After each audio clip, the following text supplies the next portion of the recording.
Assalamualaikum warahmatullahi wabarakatuh.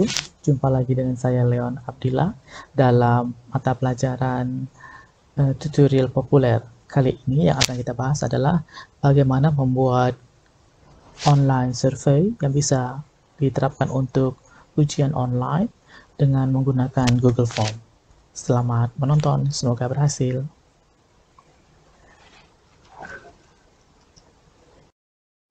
Assalamualaikum warahmatullahi wabarakatuh. Sekarang kita masuk ke materi Google Form ya. Jadi pada saat masa-masa pandemi seperti ini, ujian dilaksanakan secara online. Kemudian kita boleh menggunakan sejumlah teknologi atau fasilitas ya. Yang saya pilih di sini adalah Google Form. Langkah pertama kita ketikkan formsgoogle.com. Perhatikan sudah muncul seperti ini ya. Pastikan Anda sudah login terlebih dahulu ke account Gmail-nya. Setelah login, kita masuk ke formgoogle.com, maka muncul doc.google.com /form ya. Kemudian klik tanda plus yang seperti ini untuk memulai blank form. Kalau sudah, maka Google akan membawa kita ke jendela seperti ini. Perhatikan ada untitled form dan untitled question. Agar form ini bisa dipakai seperti halnya ujian, maka kita atur settingnya. Pada setting kita klik, kemudian ada pilihan. Ada general, ada presentation, dan ada quizzes. Kita pilih yang quizzes ini. Jadi di bagian bawah, kita klik make this a quiz. Selanjutnya, pada option release mark, kita pilih later after manual review. Begitupun juga dengan respondency, semuanya saya uncheck. Kalau sudah, baru saya save seperti ini. Sekarang kita sudah siap untuk membuat ujian online menggunakan Google Form. Pada untitled form, kita masukkan title-nya. Misalnya saya buat ujian NEET mata kuliah KMS. Itu title-nya. Kemudian saya boleh tambahkan description. Form ini merupakan form ujian online untuk mata kuliah KMS periode 2020-2021 ganjil misalnya. Biarkan email address settingnya seperti ini. Kalau sudah ada title dan form description, baru kita tambahkan. Biasanya setelah mahasiswa klik URL, dia memasukkan email address, maka kita butuh data mahasiswa itu, misalnya nomor induk mahasiswa. Otomatis dia akan mendeteksi. Untuk di sini adalah pilihannya short answer. Kalau kita klik, ada lagi pilihan yang lain. Tetapi untuk ini, biarkan pilihannya adalah short answer. Artinya mahasiswa akan mengetikkan secara manual dan singkat. Kemudian required, kita klik satu kali required, artinya bagian name harus diisi. Selanjutnya, kita tambahkan lagi, di bagian ini ada tanda plus dalam lingkaran, muncul question selanjutnya. Kita ketikkan misalnya student name. Dia pun sudah bisa membaca bahwa itu adalah short answer, berarti kita klik required. Di sini mahasiswa akan memasukkan namanya ya. Selanjutnya kita bisa juga masukkan misalnya student class. Kita pengen tahu mahasiswa kita berasal dari kelas yang mana. Di sini dia mendeteksi sebagai multiple choice, dan untuk kali ini memang saya tetap akan menggunakan multiple choice. Misalnya saya isikan SI 5A, yang kedua SI 5B, yang ketiga SI 5K, yang keempat SI 5L, yang kelima SI 5SP misalnya. Kemudian kita juga ingin mahasiswa harus mengisi ya nama kelasnya, maka required kita klik atau kita aktifkan. Apabila dibutuhkan yang lain, boleh juga. Misalnya kita ingin mengetahui tanggal lahir mahasiswa. birth date misalnya ya, tanggal lahirnya, otomatis dia cek date. Rumus template-nya sudah ada, day, month, year. Klik require kalau memang kita mengharuskan ya. Kalau tidak, boleh juga tidak diaktifkan. Berarti sampai di sini kita sudah punya 3 pilihan ya. Yang pertama tadi adalah pilihan sort ya, menggunakan short answer, kemudian multiple choice, dan ini adalah date. Yang lain-lain nanti bisa diteruskan. Nah, anggap saja bagian yang ini adalah bagian yang awal ya, pembukanya. Nah, baru misalnya saya tambahkan misalnya section. Nah, section ini untuk membagi-bagi ya. Jadi yang pertama tadi untuk perkenalan, yang kedua misalnya baru saya buat bagian pertanyaan, misalnya seperti itu ya. Description-nya boleh dikosongkan. Lanjut kita mulai dengan pertanyaan pertama. Misalnya question 01 misalnya.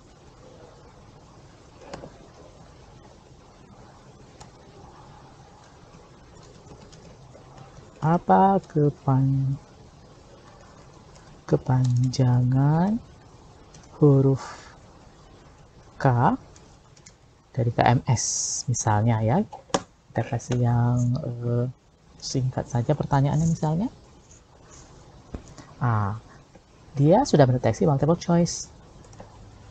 Karena ini lumrahnya jawabannya adalah A, B, C, D, maka kita boleh tambahkan labelnya, misalnya A.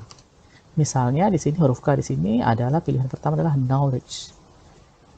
Yang kedua, misalnya saya kasih nama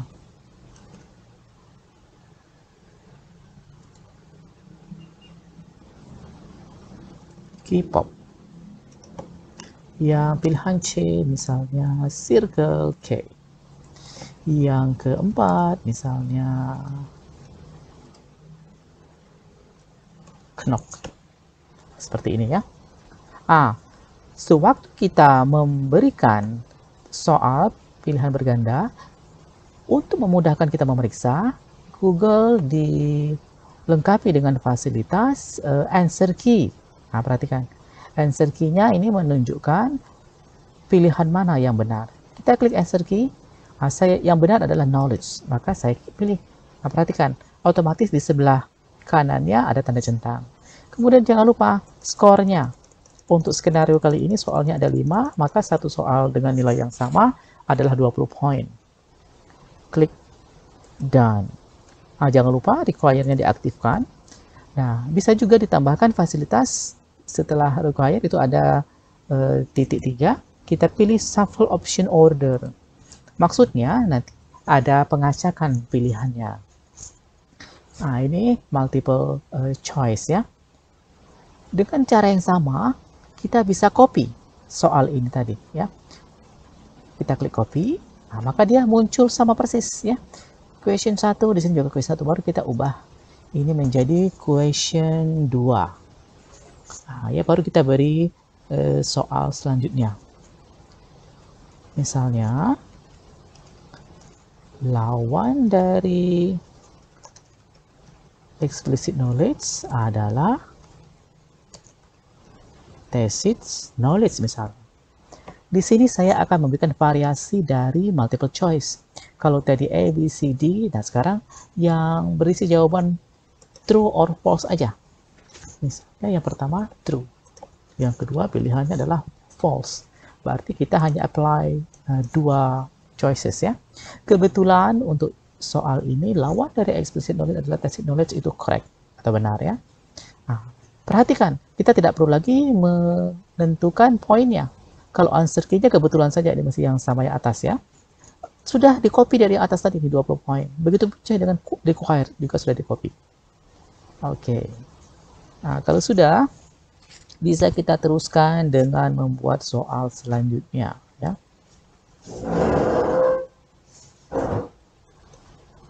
Kalau mau dibuat copy boleh, kalau tidak juga tidak apa-apa. Sekarang kita akan buat lagi question 03. Misalnya pada soal question 3 kita akan balik lagi menggunakan full multiple choice seperti soal nomor 1. Di sini misalnya saya akan berikan soal contoh dari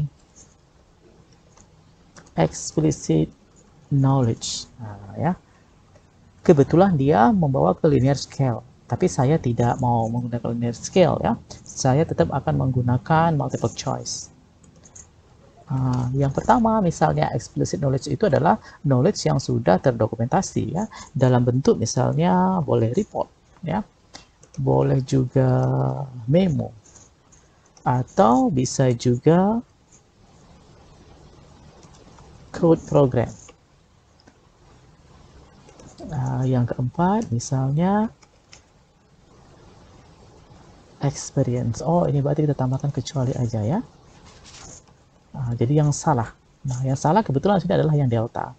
Maka answer key-nya cyclic day experience. Seperti itu ya.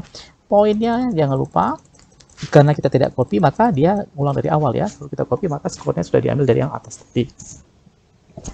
Untuk pertanyaan ketiga, jawabannya delta, kita klik done. Jangan lupa required-nya kita aktifkan, kemudian kalau mau boleh juga di shuffle. Sesekali boleh kita cek preview skornya. Perhatikan kita bawa ke atas. Total point adalah 60. Kalau kita biasa dengan total skor 100, maka boleh kita tambahkan lagi.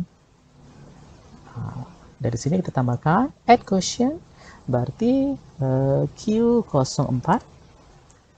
Nah, di sini kita akan tambahkan soal yang lain ya. Misalnya model Sechi ditemukan oleh Nonaka.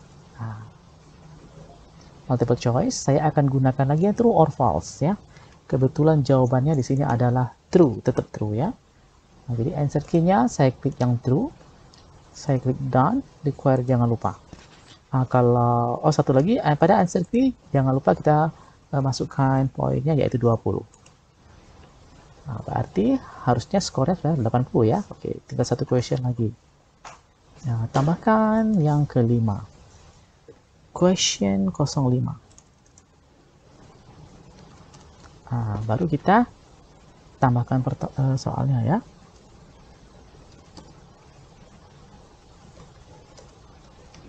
Misalnya, apa kepanjangan dari Sechi? Keseluruhan ya.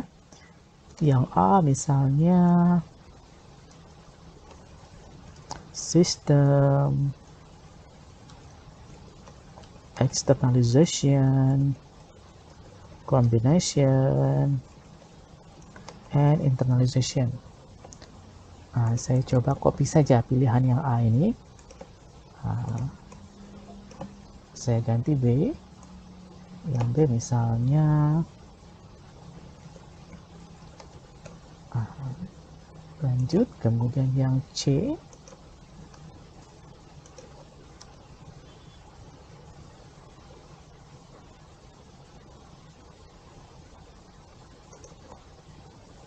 misalnya saya ganti seperti ini, kemudian yang D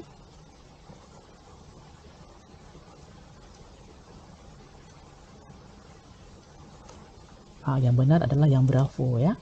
Maka pada answer key saya klik Bravo, baru skornya saya masukkan 20. Klik done, jangan lupa require. Kemudian baru saya kasih shuffle. Di sini kita cek lagi preview. Skornya sudah 98. Berarti kita cek ya, mungkin ada yang salah. Ini benar 20, nomor 2 20, nomor 3 20, nomor 4 20, nomor 5. Nomor 5 ini ternyata 18 ya. Kita ganti jadi 20. Kita cek preview total skornya 100, sudah benar. Kita sudah memiliki dua section ya. Section pertama itu adalah seperti data ya. Section kedua adalah soal. Nah, kalau mau boleh ditambahkan section selanjutnya. Tapi pada kali ini tidak saya lakukan ya. Sudah selesai, maka kita akan save dengan cara send. Klik send. Boleh pakai email, tetapi di sini saya bisa selain email kita gunakan URL atau juga embed HTML. Tapi saya akan pilih yang URL. Kalau sudah berhasil maka otomatis muncul linknya. Kalau kepanjangan boleh kita pendekkan shorten URL. Lebih singkat ya. Baru kita copy. Kita copy, baru kita masukkan ke dalam, misal untuk contoh di sini saya siapkan di sini URL mid exam. Saya paste. Kalau sudah, maka bagian yang ini boleh di-share ke kelompok student, baik yang ada pada WhatsApp atau pada Facebook.